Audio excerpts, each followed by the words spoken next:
Για κάτι θα σας μιλήσω, που με τίποτε άλλο δεν είναι ίσο. Και εσείς με λίγη τύχη μπορεί και να βρείτε τι κρύβουν οι στίχοι. Μπροστά στα δικά μου μάτια, λες και ήσουν κομμάτια. Σε είδα να είσαι μπλεγμένος, ανακατεμένος. Ήθελα να βοηθήσω, να σε λύσω. Ένα πρόβλημα ακόμα που γίνεται ένα χρώμα. Γρίφος. Τι είναι ένας γρίφος? Μπορεί να ξέρετε στο περίπου, αλλά δεν θα μάθετε ποτέ ακριβώς τι είναι ένας γρίφος εάν δεν έρθετε στο Μουσείο Γρίφων ή στο Φεστιβάλ Γρίφων, εδώ στο Καστελόριζο.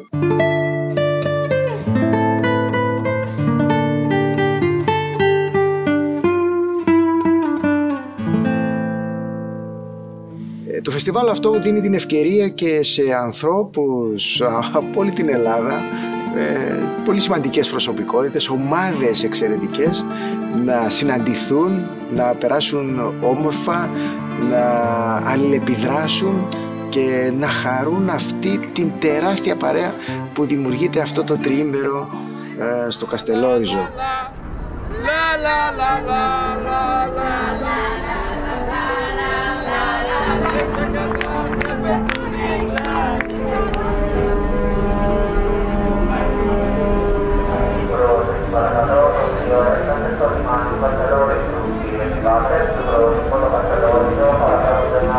Φέτος είναι ακόμα καλύτερα, εξάλλου η πρώτη εμπειρία μπορεί να έχει κάποιες αστοχίες και τη δεύτερη χρονιά όλα να βελτιώνονται και πιστεύουμε ότι αυτό θα κρατήσει για πολύ καιρό και έτσι όπως το φανταζόμαστε πλέον θα αποτελέσει ένα σημαντικό θεσμό στο Καστελόριζο και ήδη εμείς ως σχολείο προσπαθούμε να κλείσουμε τα καταλύματα από τώρα για την επόμενη χρονιά.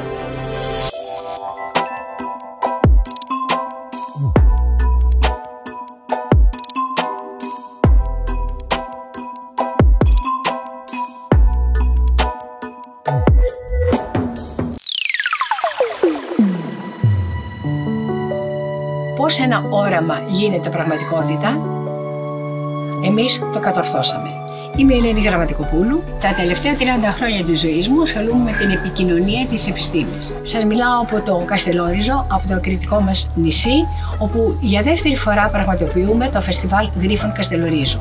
Ξεκινήσαμε πέρσι, συνεχίζουμε με μια πληθώρα και ποικιλία δράσεων επιστημονικών με τίτλο «Παιχνίδια επιστήμης». Η συμμετοχή γίνεται μέσα από την παρουσία αρκετών μαθητών και μαθητριών. Τώρα η εμπειρία μας είναι πολύ θετική γιατί σε αυτό το όμορφο και φιλόξενο νησί συντελείται κάτι πραγματικά μοναδικό. Μέσα σε ένα τριήμερο μπορεί κανείς να απολαύσει την γοητεία του πνεύματος, του νου, της επιστήμης με έναν τρόπο πολύ ελκυστικό. Θέματα που άπτονται αυτών των πεδίων γίνονται προσιτά, ελκυστικά και θες πραγματικά να μην χάσεις οτιδήποτε από αυτό που πραγματοποιείται.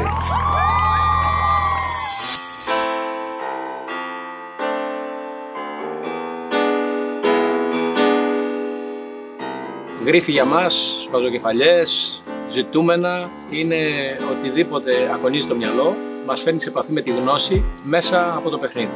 Μέσα από περίεργες διατυπώσεις, μέσα από σπάνια ζητούμενα, μέσα από το παιχνίδι της πλοήγησης που έχουμε συνηθίσει να παίζουμε, όπου πλοήγηση δεν είναι παρά η έβρεση συγκεκριμένων σημείων, στοιχείων ή ανθρώπων, τα οποία με τη σειρά τους οδηγούν σε άλλα στοιχεία, πρόσωπα ή σημεία ενός χώρου, μιας ολόκληρης πόλης ή όπως εδώ το παίζουμε στο Καστελόριζο, ενός ολόκληρου νησιού. Το Φεστιβάλ Γρίφων ενσωματώνει πάρα πολλούς και επιστήμονες και άλλους γριφολόγους, ειδικά γριφολόγους και από Ελλάδα και από εξωτερικό και καστελοριζίους μάλιστα, διαφορετικά είδη γρίφων, διαφορετικά είδη τέχνης, διαφορετικά είδη επιστημών, το πώς μπορούμε να μάθουμε πράγματα με εύκολο και κατανοητό τρόπο και γιατί επιμένουμε ότι οι γρίφοι πρέπει να χρησιμοποιούν στην εκπαίδευση. Αυτά εκπροσωπούν το Μουσείο Γρίφων και το Φεστιβάλ Γρίφων του Καστελορίζου. Φυσικά είχαμε τον Μιχάλη τον Τούλουζα, και τον Bob Hearn, οι οποίοι είναι γριφολόγοι, γριφοποιοί που φτιάχνουν απίστευτους γρίφους. Και εγώ έχω μια τάση να φτιάχνω γρίφους και οι τρεις μας κάναμε εκθέσεις όπου ήρθαν όλα τα παιδιά και οι μεγάλοι, παιδιά εννοώ που έχουν η ψυχή παιδιού, και ασχοληθήκαμε αυτό το τρίμερο με γρίφους που ήταν εύκολοι, που ήταν δύσκολοι. Περάσαμε υπέροχα.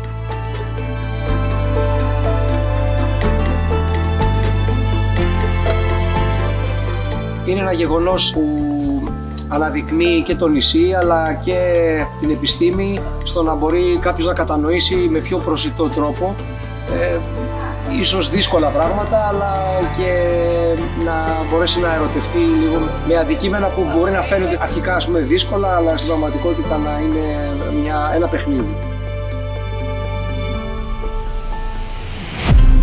Επίσης κάναμε μια άλλη καινοτομία μέσα στο πρόγραμμα, το οποίο είχαμε έτσι ένα όραμα να γίνει πολύ πιο φιλόδοξο και πολύ πιο πλούσιο. Εντάξαμε με δράσεις οι οποίες είχαν σχέση με το θέατρο, με την επιστήμη, με τον κινηματογράφο, ώστε έτσι να περάσουμε ένα άλλο τρόπο εκπαίδευσης στα παιδιά. Πραγματικά πιστεύω ότι αρπάξαμε την περιέργειά τους, λίγο τα ταρακουνήσαμε για να σκεφτούν και αυτά λίγο διαφορετικά και πήρανε κάποια ερεθίσματα που πιστεύω ότι κάποια στιγμή θα τα βγουν μπροστά τους. Το Ελληνικό Ινστιτούτο Παστέρ είναι ένα διεθνές κέντρο βιοιατρικής που εστιάζει στην έρευνα και την καινοτομία, ενώ έχει μεγάλη προσφορά στη δημόσια υγεία. Ερχόμαστε με χαρά στο Καστελόριζο και στις μέρες του φεστιβάλ. Έχουμε ανοιχτές δράσεις για το κοινό που ονομάζονται η μέρα ενός κυτάρου, όπου βλέπουμε κύτταρα στο μικροσκόπιο, κατασκευάζουμε μοντέλα DNA και μορίων, και έχουμε μια δεύτερη δράση με την οποία οι συνάδελφοι εκτυπώνουν μυούς και άλλα ενδιαφέροντα πράγματα για να μπορέσουν τα παιδιά να τα πιάσουν στα χέρια τους και να δουν πώς είναι χρωματίζοντάς τα. Μέσα από το παιχνίδι λοιπόν τα παιδιά γίνονται κοινωνοί της έρευνας, της επιστήμης, και μερικοί από αυτούς ίσως είναι οι μελλοντικοί επιστήμονες που θα λύσουν προβλήματα. Το καλαμάκι όμως κάποια στιγμή καίγεται και θα μικρύνει. Εξαφανίζουμε την ύλη? Όχι, γίνεται χημική αντίδραση και παράγονται νέα σώματα. Ποια είναι αυτά? Υδρατμοί, άχρωμοι και διοξείδιο του άνθρακα. Και τα δύο είναι αέρια και φεύγουν τώρα προς τα πάνω. Το καλαμάκι ανάβει μόνο όταν το βάζω μέσα σε καθαρό οξυγόνο. Είμαι ο Δημήτρης Κονιδιτσιώτης, χημικός στην ειδικότητα. Είμαι μέλος και συνεργάτης της Ένωσης Ελλήνων Φυσικών, με την οποία έχουμε εμπνευστεί και ενσαρκώσει μία εκπαιδευτική δράση με το όνομα Sciences Fun. Το Sciences Fun περιοδεύει ανά την Ελλάδα, επισκέπτεται σχολεία πρωτοβάθμιας και δευτεροβάθμιας εκπαίδευσης, συμμετέχει σε θερινά σχολεία και φεστιβάλ επιστήμης. Το θέμα που παρουσιάσαμε ήταν τα μέταλλα, οι ιδιότητές τους και η χρήση τους στην καθημερινή ζωή. Συνδυάζουμε την εκπαίδευση με την ψυχαγωγία και παρουσιάζουμε έννοιες και φαινόμενα από το χώρο των φυσικών επιστημών, με στόχο να φέρουμε την επιστήμη πιο κοντά τόσο στους μαθητές του Καστελορίζου όσο και στο ευρύτερο κοινό. Προκαλέσαμε τον ενδιαφέρον των παιδιών να αναρωτηθούν όλα αυτά τα μέταλλα που συναντάμε στην καθημερινή μας ζωή. Παραδείγματος χάρη το χαλκό, το αλουμίνιο που χρησιμοποιείται για τα κουτάκια αναψυκτικών, ο ψευδάργυρος που χρησιμοποιείται μέσα στις μπαταρίες, η ομόλυβδος, ο σίδηρος. Όλα αυτά τα μέταλλα αναρωτήθηκαν ποτέ πού τα βρίσκουμε? Και βέβαια η έκπληξη ήταν πολύ μεγάλη όταν τους είπαμε ότι όλα αυτά βρίσκονται ανακατεμένα μαζί με διάφορες γεώδεις προσμίξεις στο έδαφος. Και έτσι αναγκαστήκαμε να ξεκινήσουμε ένα οδηπορικό πώς ανακτούμε τα μέταλλα από τις διάφορες χημικές τους ενώσεις με τις οποίες βρίσκονται μέσα στο έδαφος. Ένα αυγό ή το αυγό έκανε μια κότα και μετά βγήκε μια άλλη κότα? Δεν υπάρχει πολύ συγκεκριμένη απάντηση. Το μαύρο το πρωτοκοτόπουλο έκανε ένα πρωτοαυγό. Το αυγό λοιπόν αυτό γέννησε μια κότα. Άρα το αυγό έκανε την κότα. Γεια! Γεια χαρά! Ελένη Μιχάλη. Εμένα Χαρά. Και εμένα Κωνσταντίνου. Και όλοι μαζί βρισκόμαστε στο Καστελόριζο! Στο δεύτερο φεστιβάλ γρίφων. Και τι κάνουμε εδώ? Κάνουμε επικοινωνία της επιστήμης. Προσφέρουμε στον κόσμο εκπαιδευτικές δράσεις, ομιλίες, γρίφους. Έχουν την ίδια συνταγή. Και τι είναι αυτό που προγραμματίζει αυτή τη συνταγή? Για να πει όχι, εσύ θα γίνεις δάχτυλο, εσύ θα γίνεις πόδι. Γιατί τον σουτάρο του πάνω στο ποδόσφαιρο ακολουθεί φάτσα πορεία? Ο ΕΟ. Παίξαμε ένα υπέροχο παιχνίδι, το Ρώτα μου και σου απαντώ, για να λύσουμε κάθε επιστημονική απορία που μπορεί να υπάρχει στο κοινό μας. Σηκώναμε κόσμο, καθίζαμε κόσμο. Το κοινό γενικότερα πήρε πολλά, αλλά κάποια στιγμή είπαμε να ανεβούμε στη σκηνή και λίγο για τον εαυτό μας. Οπότε παρουσιάσαμε κάποια θέματα επιστήμης. Εγώ παρουσίασα για το μικροβίωμα του εταίρου και πώς μπορεί να σε βοηθήσει στο να ζήσεις χρόνια πολλά. Στη δικιά μου ομιλία μίλησα για τη φωνή, λειτουργίες της, πώς μπορούμε να τη χρησιμοποιήσουμε σωστά, τι είναι το διάφραγμα και στο τέλος έκανα μια μικρή επίδειξη με μιμήσεις. Φοβάμαι αυτές τις φωνές μην τις έχω πάντα στα όνειρά μου. Και τέλος, εγώ μίλησα και λίγο για κάτι που λέγεται η προκατάληψη του επιζήσαντα. Για το πώς κάποιες φορές μπορούμε και βλέπουμε μόνο τους επιζήσαντες στη ζωή μας και όχι όλους αυτούς που χάνονται στη λύθη.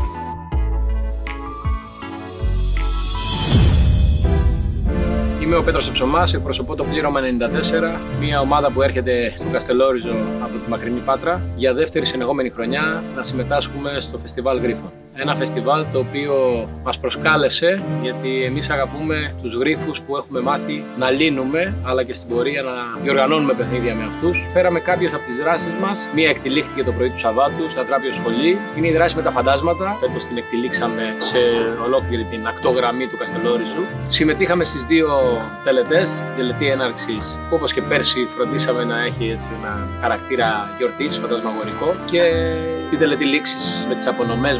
Και η φετινή καινοτομία που χαρήκαμε πάρα πολύ, που τα παιδιά τη χάρηκαν πολύ, ήταν ότι ο καλλιτέχνης μας, τα παιδιά που έλυναν τους γρίφους σαν δώρο έναντι ενός άλλου αναμνηστικού από τη συμμετοχή του στο παιχνίδι, σκιτσάριζε την καρικατούρα τους κατά τη διάρκεια της ζωγραφικής του πορτρέτου του κάθε παιδιού, ρωτούσε το παιδί για τα ενδιαφέροντά του και έτσι μαζί με το πρόσωπό του υπήρχε και ένα κορμί το οποίο έφερε την ιδιότητα που θα ήθελε να φέρει, το ιδιαίτερο χαρακτηριστικό που πιστεύει ότι έχει κτλ.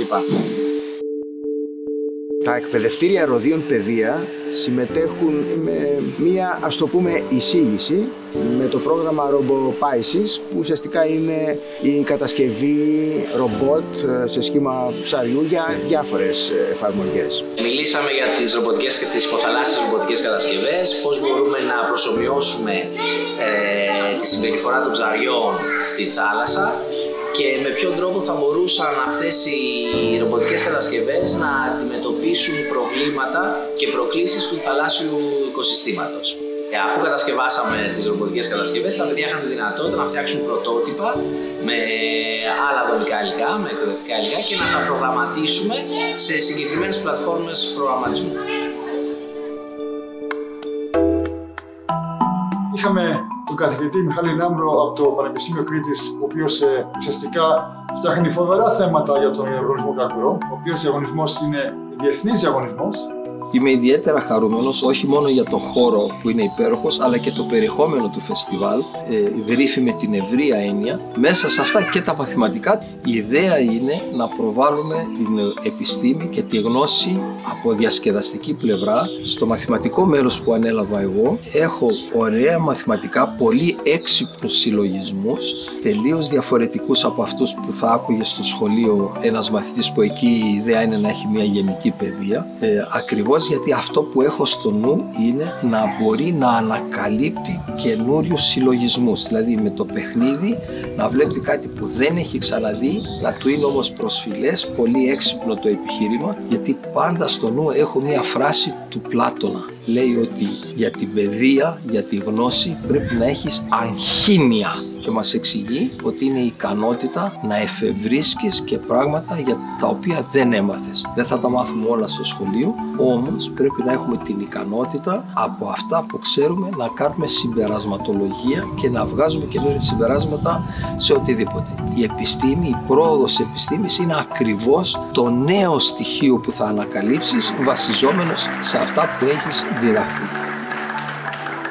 Γιατί έπρεπε να λύσει αυτό το γρίφο για να γίνει βασιλιάς.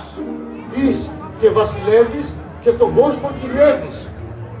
Άσε με ρε Ειρήνη που θα τρέχω τώρα στο φεστιβάλ Γρίφων στο Καστελόριζο. Παραμυθάς είμαι, όχι επιστήμονας. Αν είναι το παραμύθι των γρίφων? Μια φορά και έναν καιρό, λοιπόν, το παραμύθι των Γρίφων στο Καστελόριζο. Θα είναι εκεί και η φίλη μου η Φώκια. Ναι, η Φώκια η Φοφό. Γεια Εμείς είμαστε από το Πανεπιστήμιο Αιγαίου, από το Τμήμα Επιστημών της Προσχολικής Αγωγής και του Εκπαιδευτικού Σχεδιασμού και συγκεκριμένα από το Εργαστήριο Μαθησιακής Τεχνολογίας και Διδακτικής Μηχανικής. Μας κάλεσαν στο φεστιβάλ για να παρουσιάσουμε τις δράσεις μας, οι οποίες πραγματοποιούνται μέσα από τα μαθήματά μου και σήμερα συμμετέχουμε στις ανοιχτές εκδηλώσεις του φεστιβάλ με παιχνίδια. Πραγματοποιήσαμε δραστηριότητες με εικονογραφημένα σενάρια και μαθηματικά, δραστηριότητες με εκπαιδευτικό υλικό. Σήμερα ασχοληθήκαμε με παιχνίδια τα οποία έχουν σχεδιαστεί στο πλαίσιο μαθημάτων και έχουν δημιουργηθεί από εκδοτικούς οίκους. Γεια σας, με λένε Βασίλη Κατσούρο και είμαι Διευθυντής Ερευνών και Διευθυντής στο Ινστιτούτο Επεξεργασίας του Λόγου στο Ερευνητικό Κέντρο Αθηνά. Γεια σας, εγώ είμαι ο Μάξιμος Καλιακάτος Παπακώστας, είμαι μεταδιδακτορικός ερευνητής και δουλεύω στο Ινστιτούτο Επεξεργασίας του Λόγου στο Ερευνητικό Κέντρο Αθηνά. Έχουμε τη μεγάλη χαρά να συμμετέχουμε στο Φεστιβάλ Γρίφων εδώ στο Καστελόριζο. Πώς μπορούμε να χρησιμοποιήσουμε μουσικές δραστηριότητες για την εκμάθηση φυσικών επιστημών και μαθηματικών. Η διάδραση με τα παιδιά και το ενδιαφέρον που επέδειξαν ήταν φοβερό και ελπίζουμε να το απολαύσανε όσο το απολαύσαμε κι εμείς. Είμαι ο Δημήτρης Γραμμένος και είμαι κύριος ερευνητής στο Ινστιτούτο Πληροφορικής του Ιδρύματος Τεχνολογίας και Έρευνας στο Ηράκλειο της Κρήτης. Και εγώ είμαι η Ανθή Στρετάκη και είμαι υπεύθυνη προστασίας δεδομένων στο ίδιο ίδρυμα. Εδώ στο φεστιβάλ ήρθαμε με 2 εργαστήρια. Κάναμε τα κεψεδάκια, που είναι μικρές μπουκίτσες δημιουργικής σκέψης, οπότε με τα συμμετέχοντες εδώ παίξαμε, σκεφτήκαμε δημιουργικά καινούριες αστείες περίεργες ιδέες. Και σήμερα έχουμε το δεύτερο εργαστήριό μας που είναι ο GDPR και 40 κλέφτες. Το θέμα του εργαστηρίου είναι η ιδιωτικότητα και τα προσωπικά δεδομένα.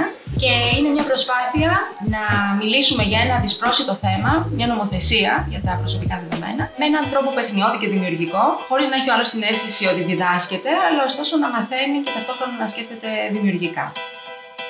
Έτοιμοι μοντέρ, πάμε! Στη συνεμάθηση, μπαίνουμε στα σχολεία, κάνουμε δράσεις με παιδιά και κυρίως έχουμε προτεραιότητα τα σχολεία που βρίσκονται έτσι σε συμβολικά μέρη και πάμε κοντά όπου υπάρχουν μαθητές. Ακόμα και ένας μαθητής, 2 μαθητές ή 5 μαθητές είναι η δική μας κινηματογραφική παρέα και μαζί τους κάνουμε πολλά υπέροχα κινηματογραφικά παιχνίδια.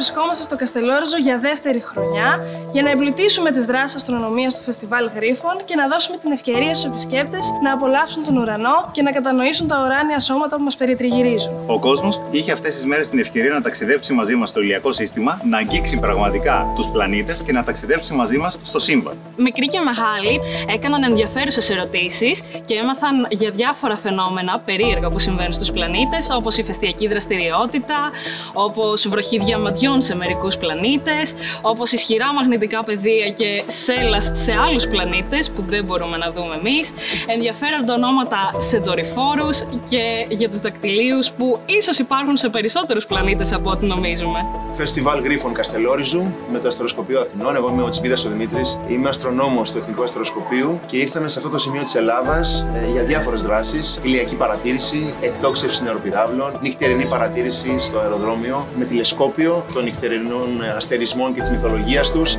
ουρανογραφία και αναγνώριση των αστερισμών του νυχτερινού ουρανού σε έναν καταπληκτικό ουρανό εδώ στο Καστελόριζο. Η ανταπόκριση κατοίκων και επισκεπτών συγκινητική και πάρα πολύ μεγάλη. Γι' αυτό λοιπόν μαζευτήκαμε και στο αεροδρόμιο με όλο τον κόσμο του νησιού για να τους δείξουμε τον ουρανό, τα αστέρια και να δούμε τους πλανήτες μέσα από το τηλεσκόπιο. Την επόμενη μέρα κιόλας είδαμε και τον ήλιο, το μόνο αστέρι που βλέπουμε κατά τη διάρκεια της ημέρας και μπορέσαμε να έχουμε μια πλήρη εικόνα για τα αντικείμενα που μας περιτριγυρίζουν.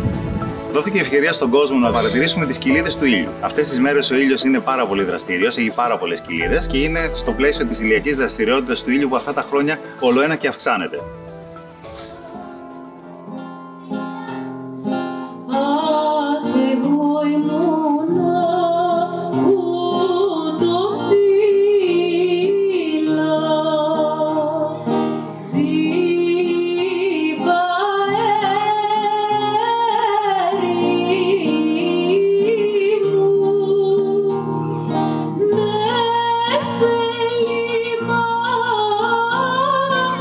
Cool.